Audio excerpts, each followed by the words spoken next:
السلام علیکم، controversy today کے ساتھ آپ کی خدمت میں حاضر ہیں۔ جیسا کہ آپ کو معلوم کہ اب تک کی اہم خبریں اور ان خبروں پر ہمارے تبصرہ نگاروں کی رائے۔ تبصرہ نگاروں کے تعارف سے پہلے آج کے موضوعات کا تعارف آپ سے کرواتے چلے۔ آج ہم بات کریں گے ان 3 جی آئی ٹیز کی جو کہ ثانیہ بلدیہ کے بارے میں ہیں۔ عزیر بلوچ صاحب جو ہیں وہ آج کل کسٹڈی میں ہوتے ہیں، پہلے وہ فرشتوں کی کسٹڈی میں تھے، آج کل وہ لا انفورسنگ ایجنسیز کی کسٹڈی میں ہیں۔ انہوں نے جی آئی ٹی کے سامنے جو کچھ بولا وہ بھی ہے اس میں۔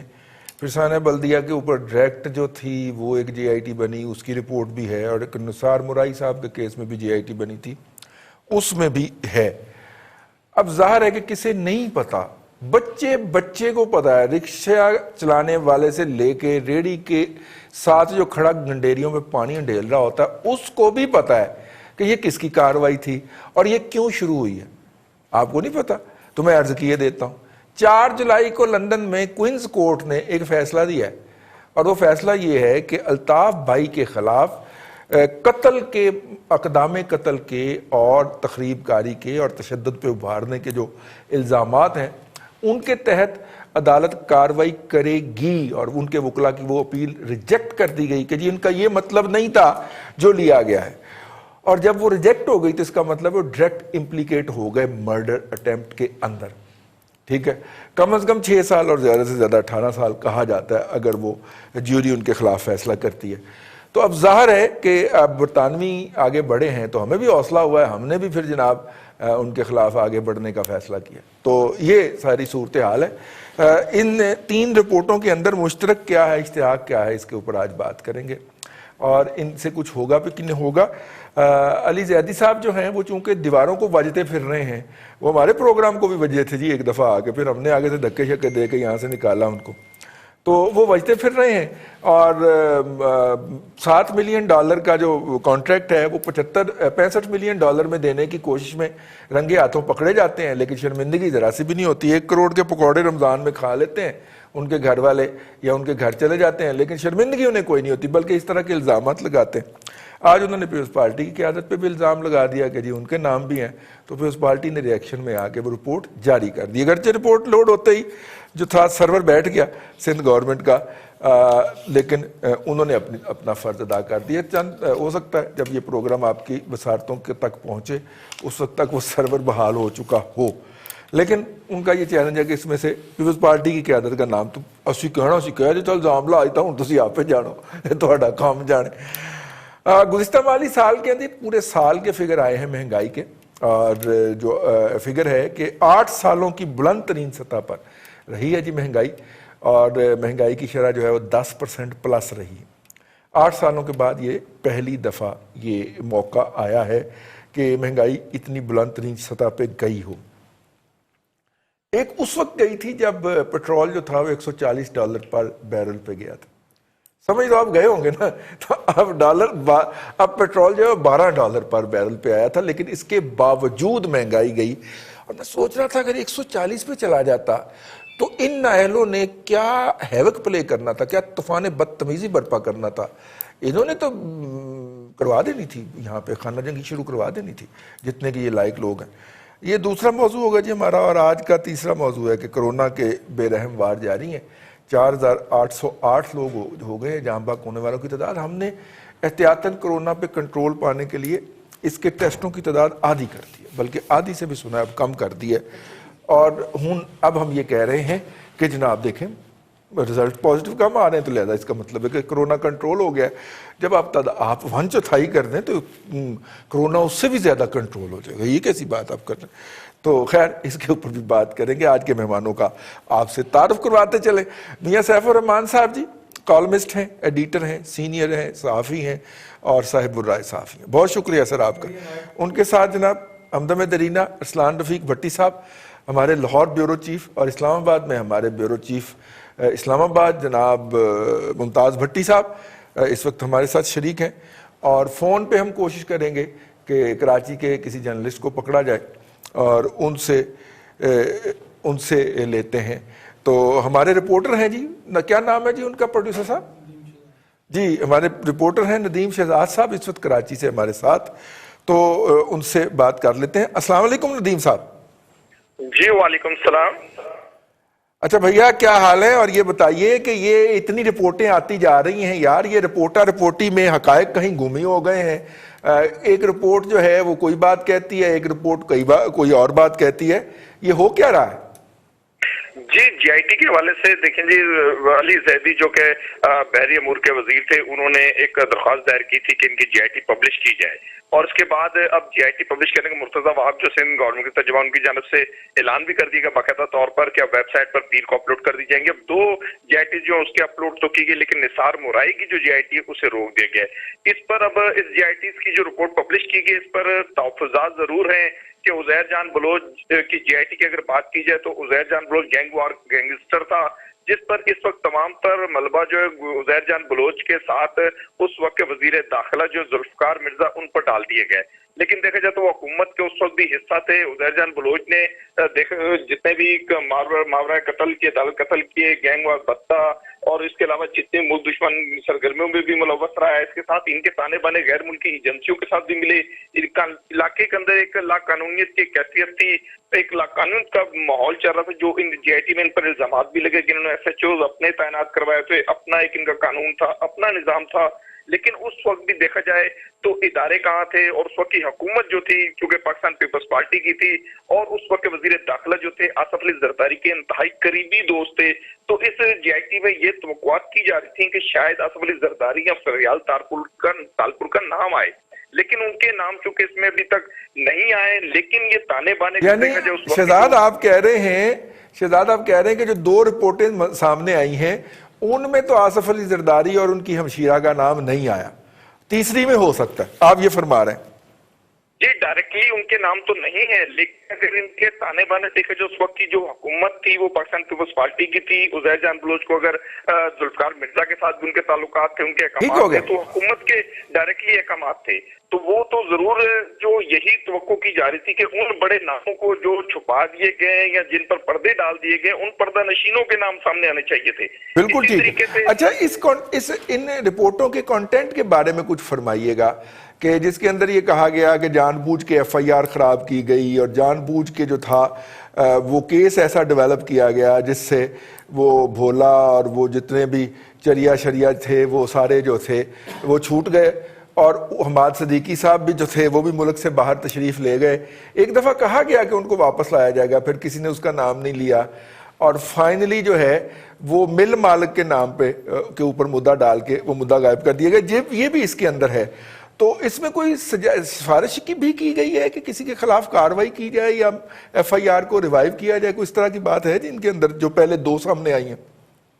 جی اس حوالے سے تو جو جی آئی ٹیز اس وقت مرتب کی گئی یا جو تشکیل دی گئی تھی کمیٹی، اس وقت اثر رسوخ چونکہ حکومت کا تھا، اس وقت پاکستان پیپلز پارٹی اگر عزیر جان بلوچ کی جو گینگسٹر تھے ان کی جی آئی ٹی پہ اگر بات کر لی جائے تو اس وقت چونکہ پاکستان پیپلز پارٹی کا فل حکومت تھی وفاق میں، صوبوں میں، تو اس جی آئی ٹیز کے جو نتائج تھے اس طرح تو اخذ نہیں ہو سکے۔ پھر ان کی جانکاری کی حد تک تھی کہ کراچی کے اندر دیکھا جائے تو بالکل قانون نام کی کوئی چیز نظر ہی نہیں آتی تھی۔ جو دیگر لا انفورسمنٹ ایجنسیز تھی ان کی جانب سے بھی باتیں سامنے آئی کہ وفاق آرڈر دے گا تو تب ان پر ایکشن ہوگا۔ دیکھا جائے تو عزیر جان بلوچ اور لیاری کا جو علاقہ ہے 1 کلومیٹر کے 2 کلومیٹر کے فاصلے پر گورنر ہاؤس، آئی جی آفس، دیگر اساس اداروں کے دفاتر موجود تھے، لیکن لیاری کے اندر بیریئر بند، پورے علاقے کو ہم نے اپنی آنکھوں سے دیکھا اس دور میں کہ یہ ایک الگ اسٹیٹ بنی ہوئی تھی۔ تو اس دور میں ان کی جی آئی ٹیز یا ان پر لکھنا کسی پولیس اہلکاروں کا یا افسران کا، چونکہ جی آئی ٹیز کے اندر کام تو ایف آئی آر بنیادی جو چیز وہ ایف آئی آر ہے، تو ایف آئی آر تو متعلقہ تھانوں نے کاٹی جو ان کے زیر اثر تھے۔ اسی طریقے سے اگر بلدیہ فیکٹری کی بات کی جائے تو بلدیہ فیکٹری سائٹ ایریا کے اندر اس کا سائٹ 2 کے اندر اس کا ایف آئی آر درج ہوئی تھی، وہ تھانہ اور اس کے متعلقہ جو اوپر افسران تھے، چونکہ شہری حکومت ایم کیو ایم کی تھی، ایم کیو ایم لندن کا ایک ایسا نام تھا کہ کوئی بھی افسر اس جی آئی ٹی یا اس ایف آئی آر کو صحیح حقائق اور اس زاویوں پر نہیں کاٹ سکا، نہیں اس کیس کو پٹ آن کر سکا، کیونکہ ایم کیو ایم کے حوالے سے اگر میں آپ کو بتاؤں اس جی آئی ٹی کے حوالے سے کہ اس پر وہ بڑے بڑے نام تھے، رحمان بولا، حماد صدیقی، زبیر چریا،